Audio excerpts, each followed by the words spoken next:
इस वीडियो में हम समझेंगे कि मॉड्यूलस ऑफ इलास्टिसिटी होता क्या है। ठीक है, एक्चुअली ये एक बहुत ही इंपॉर्टेंट इलास्टिक प्रॉपर्टी है किसी भी मटेरियल का।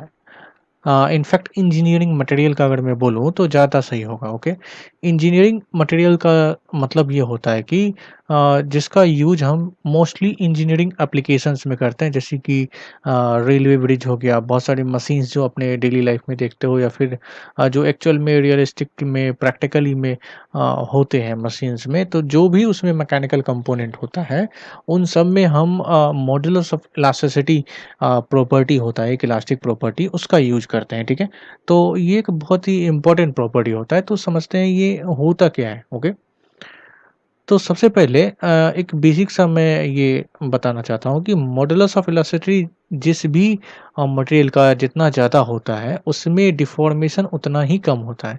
इट मीन्स स्टीफनेस जो है उस मटेरियल का उतना ज़्यादा होता है। ठीक है, मॉडुलस ऑफ इलास्टिसिटी को यंग्स मॉडुलस ऑफ इलास्टिसिटी भी बोला जाता है और इलास्टिक कांस्टेंट भी बोला जाता है। इसको बेसिकली हम ई से डिनोटेड करते हैं, ई से। ठीक है, तो ये जितना ज़्यादा होता है ई का वैल्यू, डिफ़ॉर्मेशन यानी इलोंगेशन का वैल्यू, डेल एल का वैल्यू उतना ही कम होता है। ठीक है, इट मीन्स स्टीफनेस उस मटेरियल का जो है ज़्यादा होता है। स्टीफनेस का मतलब क्या होता है? मतलब किसी भी मटेरियल को बेंड करना या तो फिर उसको डिफ़ॉर्म करना, खींचना या कंप्रेस करना, मतलब किसी भी टाइप का उसके ज्योमेट्री में चेंजेज करना जो है वो थोड़ा मुश्किल हो।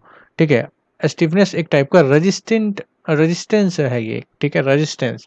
तो इलास्टिसिटी जो है ये इस रेजिस्टेंस का वैल्यू मेजर करता है कि बॉडी कितना स्टिफ है। स्टिफ का मतलब कितना रेजिस्टेंस है टुवर्ड्स एनी एक्सटर्नल लोड, जब भी हम उस पे कोई एक्सटर्नल लोड लगाते हैं। ठीक है, तो ये एक इलास्टिक कांस्टेंट जो है, मॉडुलस ऑफ इलास्टिसिटी जो है, ये एक ऐसा वैल्यू होता है। ये एक्चुअली ये स्ट्रेस के फॉर्म में होता है।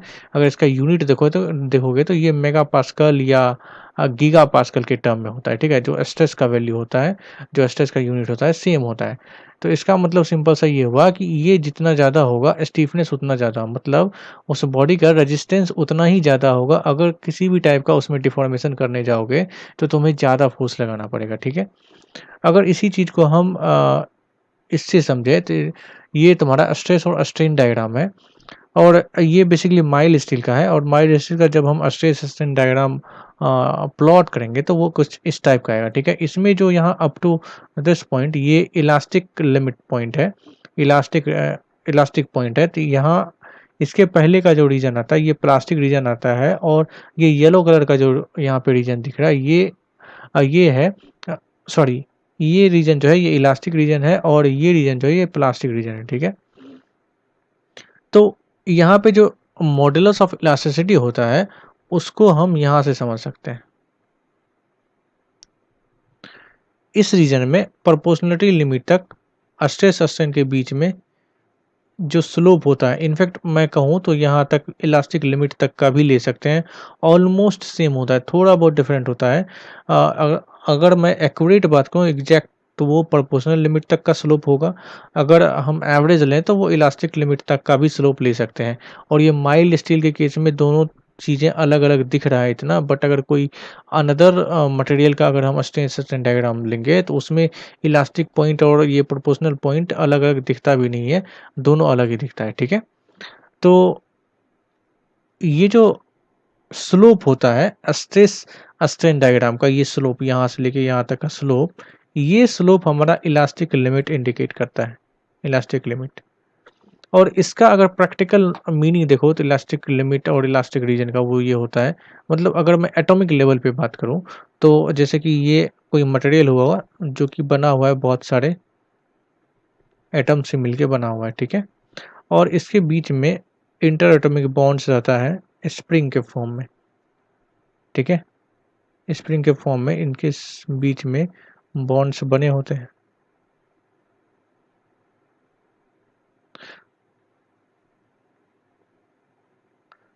अब देखो यहाँ पे मॉडुलस ऑफ इलास्टिसिटी को समझना है तो उसको समझने का सिंपल सा है कि जब हम इस पे फोर्स लगाते हैं, ठीक है, इस पे फोर्स लगाते हैं तो होता क्या है, ये जो स्प्रिंग है ये स्प्रिंग स्ट्रेच होता है या फिर कंप्रेस होता है। ठीक है, या तो ये स्ट्रेच होता है या तो फिर कंप्रेस होता है।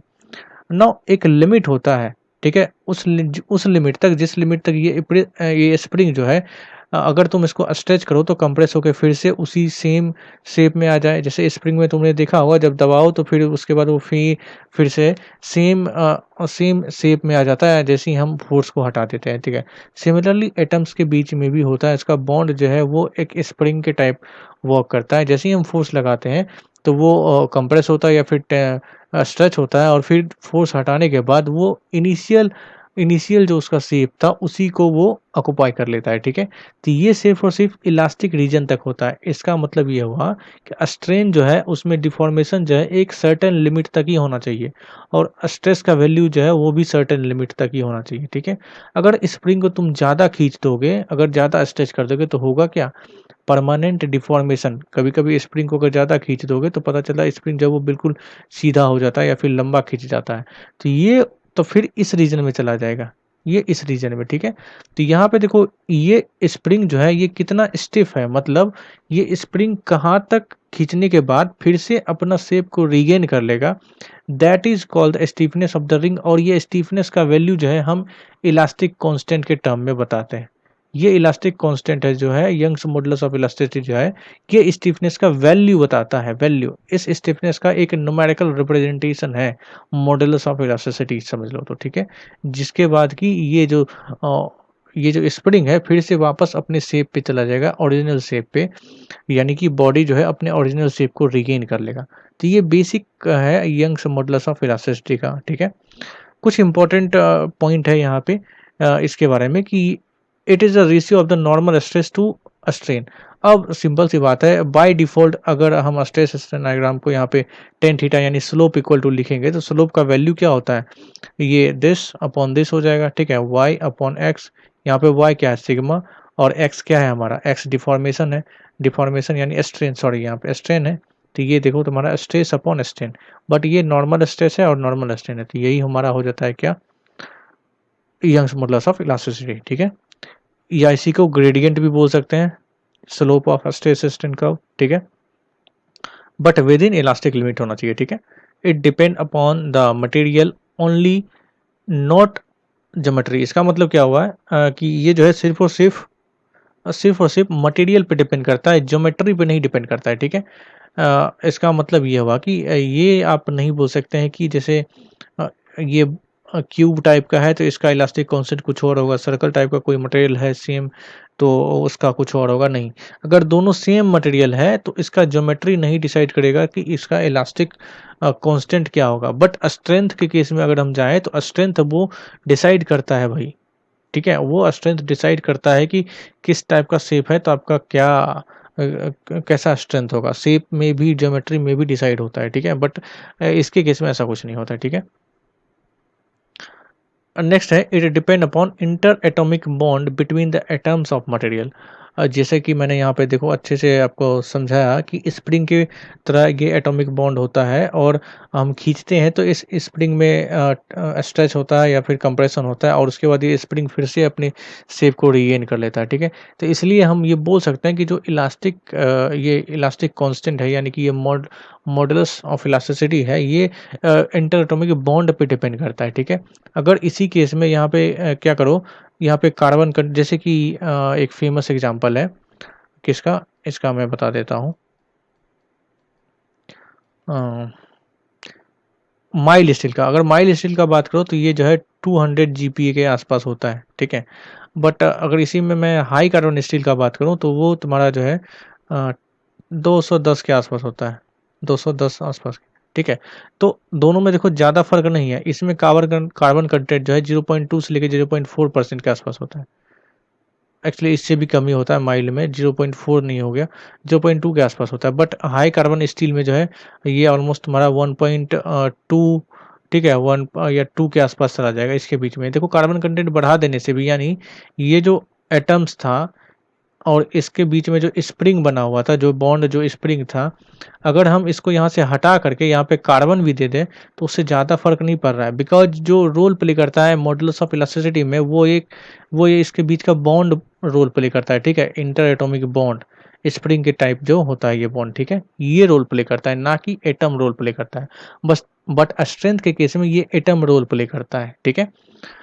तो दैट्स वाई ये जो है मटेरियल पे डिपेंड करता है, ज्योमेट्री पे नहीं करता है, और साथ ही साथ आप ये जो है इंटर एटॉमिक बॉन्ड पे डिपेंड करता है। ये हो गया। अगर आप डिफरेंट डिफरेंट कास्ट आयरन या स्टील का देखोगे तो उसका स्लोप जो है सबका सेम ही होता है, ठीक है। मैं यहाँ पे एक सेकंड दिखा देता हूँ आपको। कहाँ गया?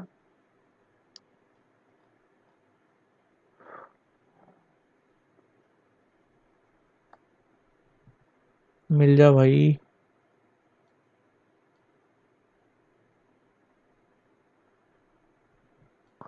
अरे यार नहीं है।